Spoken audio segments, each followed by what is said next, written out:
Everybody, Jason Burmis here, and here's the deal.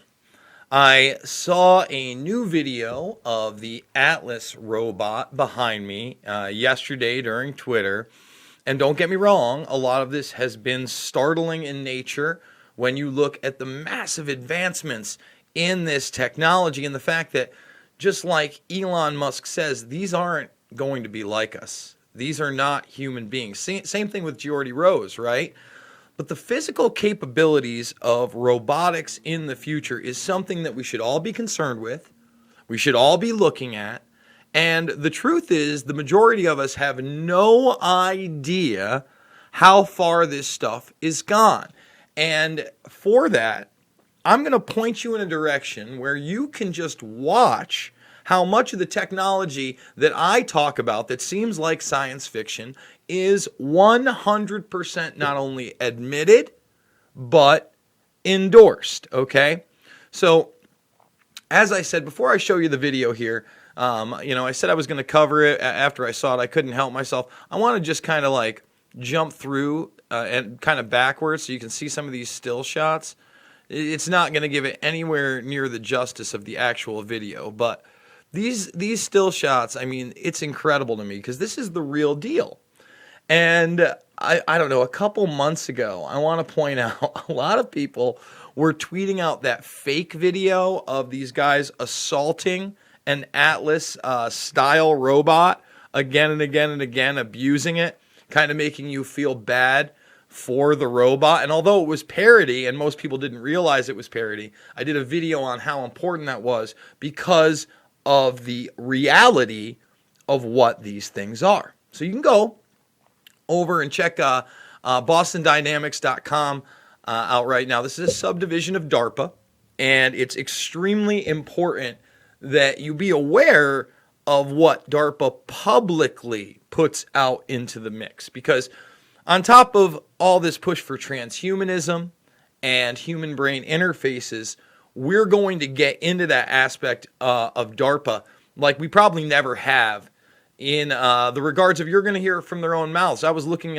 for a video of DARPA talking about cortical implants in 2015 and how they existed. I couldn't find it. I had done a previous one. I did find it today, and I'm going to show you that video. But first, I want to show you the robotics. Now, let's take AI out of the equation, right? There's debate on whether true AI can ever exist. You know, I've covered quantum computing here and the different variations of it, whether there's true quantum computing or quantum annealing, what exactly these problems they're breaking are, etc. So you look at this thing, but imagine just a human brain interface on this. What do I mean by that? Well, obviously you could fit it with a camera, right?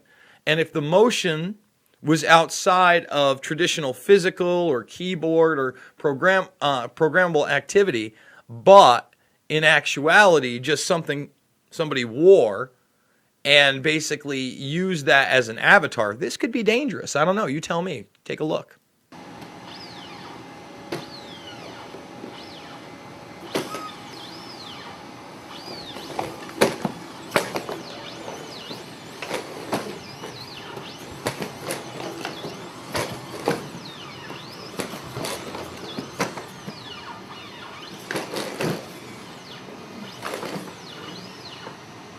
Pretty impressive.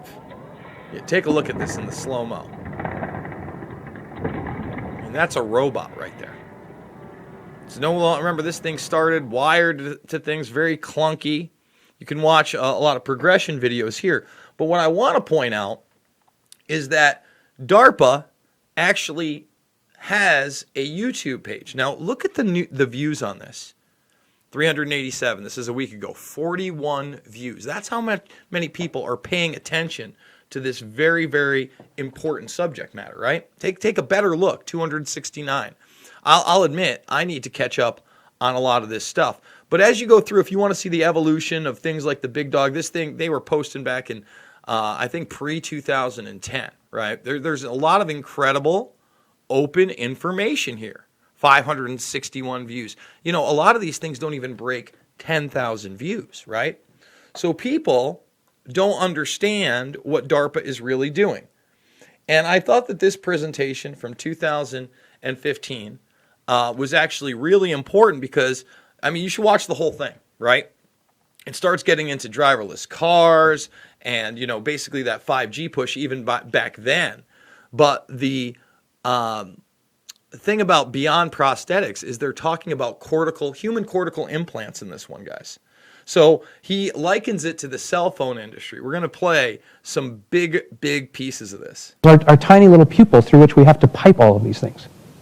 So these are fundamental physical limits: size, portability. And if you look at how that's affected devices, it's not just the input, it's also the output. I have this clumsy, low bandwidth thumb interface between my brain and my electronic device. I'm hopeless. Why is it so slow? Speech, I don't ever want everyone to know what I'm doing. Of course, now you see people with the tablets. It's a plague. It's a plague upon all of us. It's a plague upon all of us. Having to use your words, having to type something in to interact with a computing device. Okay? Think about what he just said right there. What do we do? You look at the evolution of the cell phone industry. And it's a very interesting evolution where, from the first commercial product, there was a huge trend towards miniaturization all the way down to, one of my favorites, that old Nokia, 8000 series phones. But then there was a moment where, oh my God, data services. Now we can see richer and richer things. And then the phones started getting bigger because of that thirst for more and more data, higher resolution screens. And now I've got an iPhone 6 Plus that's just too damn big. But I still want the data. I still carry it around. Look at the smile and glee on his face. Now, let's continue. But what if we could solve all of these problems by replacing some of these big, expensive parts, large displays, thumb pads, with a cortical modem, and use the frame buffer that you already carry around in the back of your head? So, as you can see over there, there's a little sketch of a cortical modem. A cortical modem instead of a cell phone. What does that sound like? Sounds a lot like, I don't know, Neurolink and Elon Musk, but we'll get there. Don't worry. Remember, this is 2015. Okay, this is, and they're rolling this out now as it's going to be the next kind of cell phone. And now all of a sudden, you have this tech guru that's pushing it. Do you think that that's a coincidence? And so now we're not talking about just restoring loss function. We're talking about tapping into sensoria that you already have and enhancing it, writing to it, being able to send speech messages so that you hear them. And of course, you look at them in actual size, they're really tiny things. They're things that we should be, with the state-of-the-art packaging technology, able to embed in tiny little devices about the size of a couple nickels back to back. The size of a couple nickels back to back. Okay, again, human brain interfaces, cortical implants. Okay? And what about the price? Cost of materials goes way down. So now we're talking about greater accessibility in developing countries, more general broad access to information and technology in a very equal way. Now, the evolution of communication technologies and how we use it has changed quite a lot, to the point where, looking at some of these old slides of the telegraph where you're tapping on the key, and even to those slides where we were actually confined to a wire and couldn't move around with our phones. Now, I also want to point out, in the very beginning of that, do you notice how he talks about poorer countries? Because who do you think they're really going to test out the majority of this stuff on? Okay? Look incredibly antique. Can you guys imagine now how we might make this one state-of-the-art today? How can we make that look antique? Yeah, and that one already does kind of look antique compared to the new wave of cell phones, by the way, 4 years later.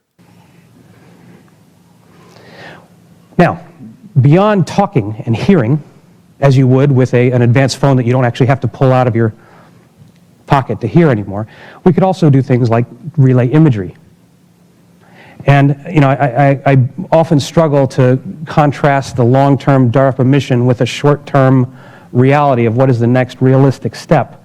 So when I talk about ideas like, yes, I think we can make a cortical modem and have it write images into your visual cortex so that you see them, we're probably going to start with something a little closer to the old Timex watch. See what he's talking about? So he's talking about how these cortical implants, and by the way, now we have those type of implants that are helping people see. They had those in 2010. They've gotten more advanced. But this one, he's talking about readout displays, and basically in 2015, talking about these double nickel size cortical implants. Now, today, we have Neurolink, okay? And by the way, DARPA has gone well beyond just human brain interfaces with you need a chip, right? So that Atlas robot could be controlled, look, with someone's thoughts via a device put on their head. And again, I'm encouraging everybody to go subscribe. There is literally over a decade of information that 742 views, 300 views. I mean, that one's impressive. I can't believe I've actually gone over this one that has 39,000 views. But if you look at these things, they're very, very underviewed. There's a lot of information in here. 628 views 4 years ago. In fact, this one, I don't even think, let's see how much it has. It has less than 3,000 views. Talking about human brain interfaces that are put in. Now, as I said, Neuralink, hello world. And by the way, they gave this press conference. We're going to show you a piece of that stream. They want to drill 4 tiny holes in your skull, synthetic fibers in them, and then a device about as small or maybe even smaller than 2 nickels pressed together behind your ear that is Bluetooth capable, that has already been tested on rats and monkeys. And Elon, how successful was that monkey one? Yeah, I mean, but we have made a monkey has been able to control the computer with its brain. Oh, wow. Just, yeah. FYI. I didn't realize we were running that result today, but there it goes. Oh, well, I didn't realize we were going to run that result. It's hilarious. So all this stuff has been done with DARPA. The consumer rollout is coming, and at the same time, the division of this is creating robots and robotics that on the battlefield, my friends, would be very scary. And when the battlefield could be here at home in a pseudo-dystopic police state, it's a frightening prospect. Guys, that's why I do this thing, because I really do feel like, these are important subjects other people are not covering, and I'm covering it from a nonpartisan perspective. You can check out all my documentary films, including Invisible Empire and New World Order Defined, where I talk a little bit about this robotics and chipping, et cetera, at the end of the film. You can see it, Shade the Motion Picture, Fabled Enemies, and Loose Change Final Cut. They're all on this channel in the documentaries playlist, so make sure you're subscribed. We're doing 3 to 7 videos a day on various subjects. I'm going to have Whitney Webb on live in 3 hours to go over her last 2 articles in her Epstein series. Really interesting stuff. Can't wait to do that. We're going to be pumping the videos out today, so make sure you thumbs this video up, share it with others, subscribe if you're new to the Burmis Brigade, and if you like what I do, I've got a GoFundMe, $5, $10, $15. It means the world to me, keeps me going. I want to say I love you guys, and I will see you all on the flip side.